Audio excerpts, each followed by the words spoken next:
Bab 1620 Aku tidak bisa menandingi. Biarkan kamu mengeluarkan 3 pedang. Begitu ucapan ini keluar, arena tiba-tiba menjadi sunyi. Membiarkan wanita bergaun polos mengeluarkan 3 pedang. Miley terdiam, dia menggelengkan kepala dan berhenti bicara. Kenny Wu juga menggelengkan kepala dan menghela nafas.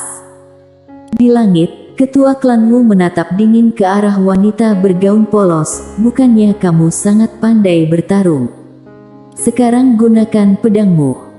Wanita bergaun polos menggelengkan kepala, membosankan sekali. Saat berbicara, dia melihat ke arah Kenny Wu, di mana klan Nanli. Tunjuk saja arahnya.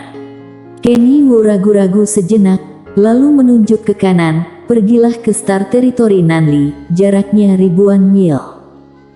Wanita bergaun polos mengangguk, pedang penerapan Taoisme di tangannya tiba-tiba keluar dari sarungnya. Wong! Dengan suara pedang, cahaya pedang menembus langit dan menghilang di ujung langit berbintang dalam sekejap mata. Di samping Miley, Kenny Wu menarik lengan baju Miley dan bertanya, apa yang dia lakukan? Miley hendak berbicara, saat ini menara kecil tiba-tiba berkata, kakak sedang mencuri rumah. Mencuri rumah. Miley sedikit bingung, apa itu mencuri rumah? Setelah hening sejenak, menara kecil berkata, majikan muda, aku hanya sebuah menara, jangan tanya aku semuanya, apa yang kamu harapkan dari sebuah menara? Miley tercengang. Kenny Wu menggelengkan kepala dan tersenyum, menara kecil ini lucu sekali. Di langit, pria parubaya memandangi wanita bergaun polos dan berkata sambil tersenyum, bisakah pedangmu membunuh klan Nanliku? Wanita bergaun polos tidak memandang pria parubaya itu, melainkan menatap Miley, aku akan pergi.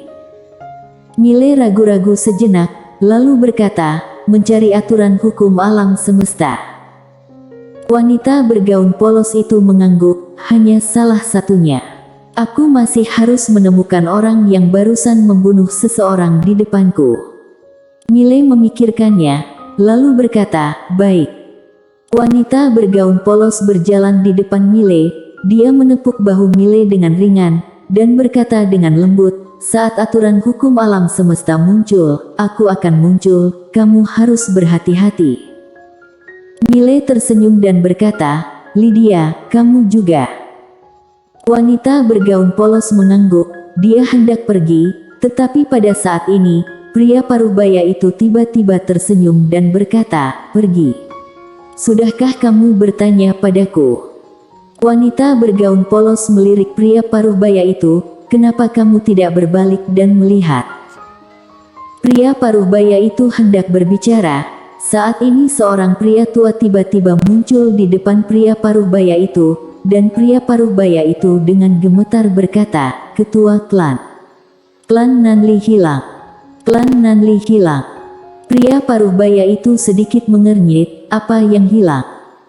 Tetua itu gemetar, klan Nanli hilang. Pria parubaya itu menatap tetua itu, omong kosong apa yang kamu bicarakan?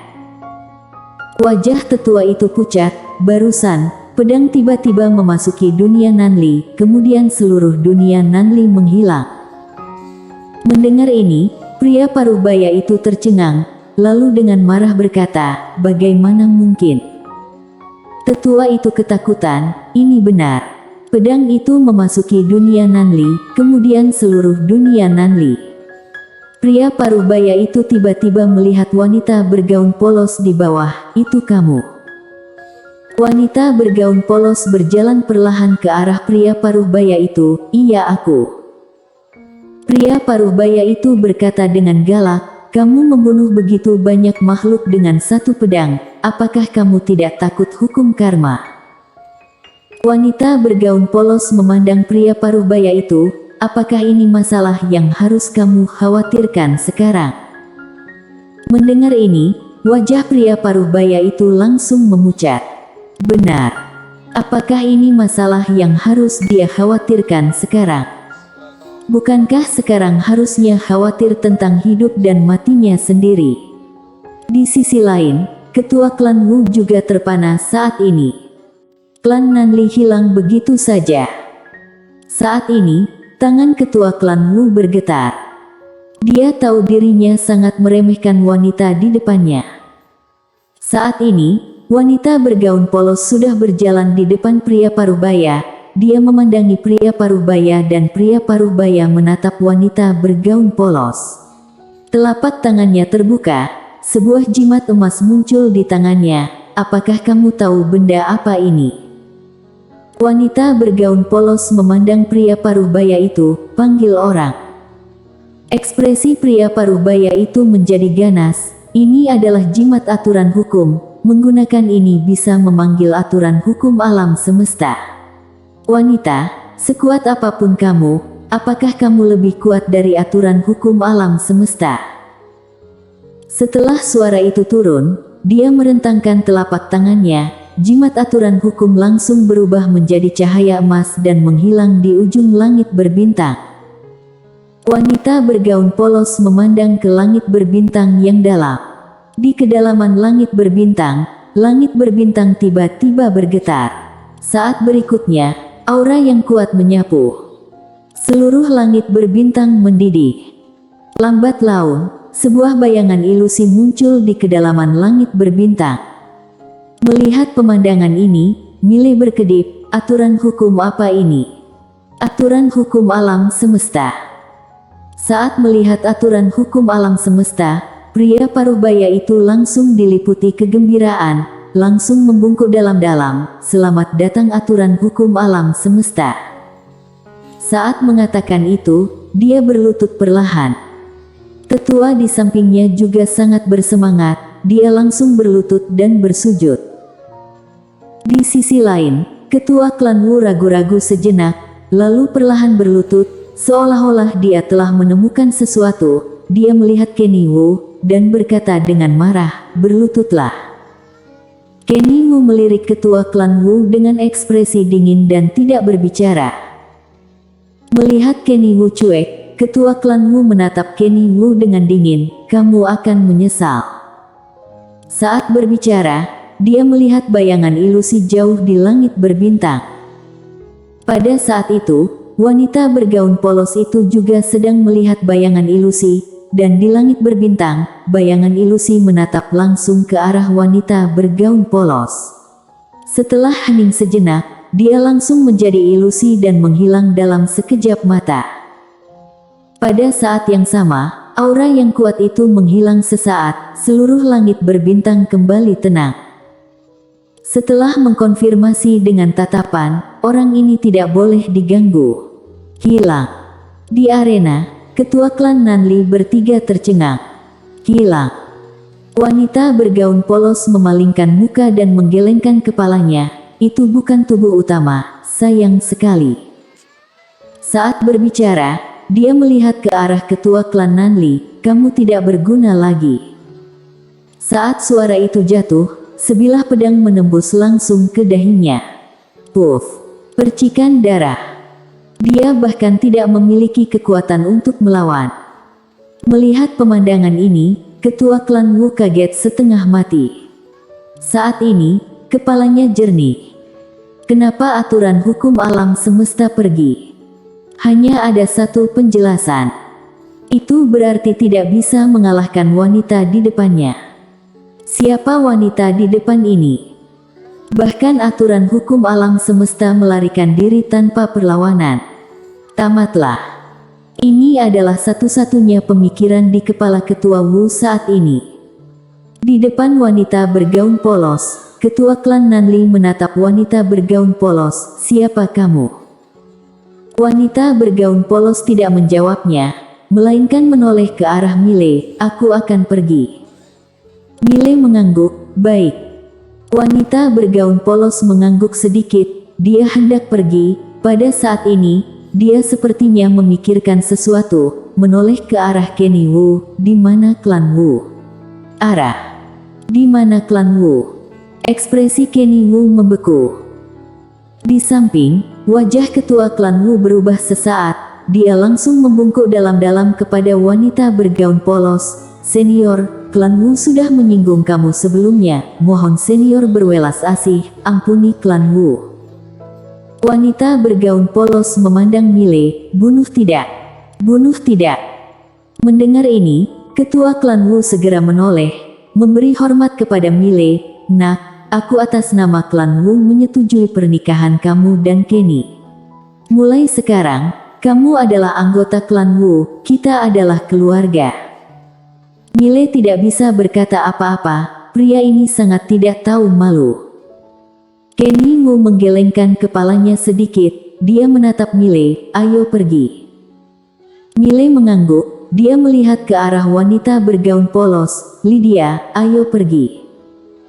Lydia mengangguk, "Kamu harus berusaha lebih keras, kurasa sesuatu yang buruk akan terjadi." Mile sedikit mengernyit, "Sesuatu yang buruk?" Lydia sedikit mengangguk, "Aku punya firasat seperti ini. Firasatku biasanya tidak salah, jadi kamu harus berhati-hati." Mile berkata dengan suara dalam, "Kamu bisa melihat apa yang terjadi?" Lydia menggelengkan kepalanya, "Tidak. Aku tidak pandai dalam hal apapun kecuali membunuh orang dan aku tidak tertarik mempelajarinya." "Mile." Lydia berkata lagi, "Ingat, aku bisa membunuh orang, tapi aku tidak bisa menyelamatkan orang.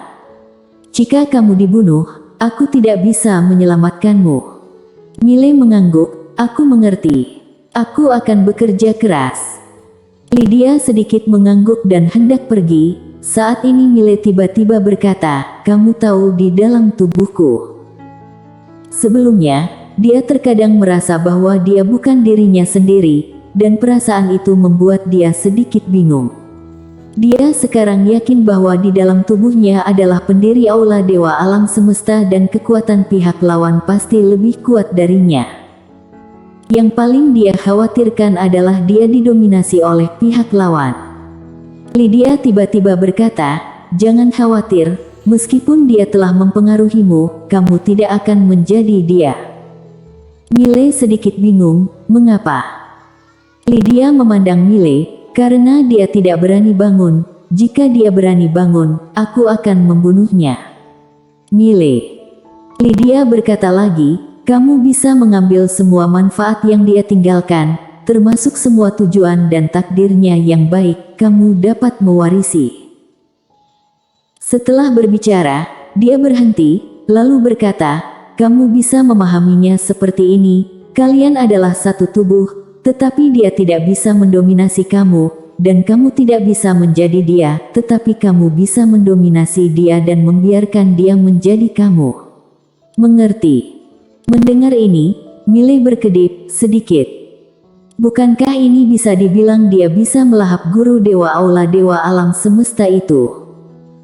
Seolah memikirkan sesuatu, Mile bertanya lagi, "Apakah dia bersedia?" Ada sedikit sarkasme di sudut mulut Lydia, memangnya dia bisa apa?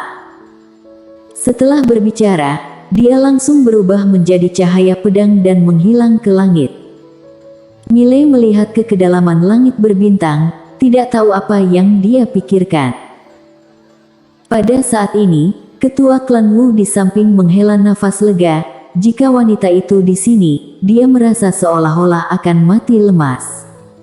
Terlalu mengerikan. Seolah memikirkan sesuatu, dia menoleh dan menatap Mile. Pada saat ini, dia merasa Mile semakin menarik. Tidak hanya muda dan menjanjikan, tetapi juga memiliki pendukung yang menakutkan dan kuat. Jika Kenny Wu menikah dengannya, bukankah itu berarti ada Supermaster yang melindungi klan Wu? Memikirkan hal ini, ketua klan Wu tersenyum ringan. "Keponakan, ayo kembali ke klan Wu untuk melangsungkan pernikahan." "Melangsungkan pernikahan?" Mile terkejut, lalu berkata, "Melangsungkan pernikahan." Ketua klan Wu tersenyum dan berkata, "Tentu saja. Bukankah kamu dan gadis kecil sudah membuat janji pribadi seumur hidup? Karena sudah membuat janji pribadi seumur hidup, tentu saja harus melangsungkan pernikahan." Aku rasa hari ini sangat cocok, kita akan mengadakan pernikahan hari ini. Miley menoleh, melihat Kenny Wu, tapi Kenny Wu tidak berekspresi dan tidak berbicara. Miley memandangi ketua klan Wu, aku tidak bisa menandingi wajahmu yang tebal. Bersambung.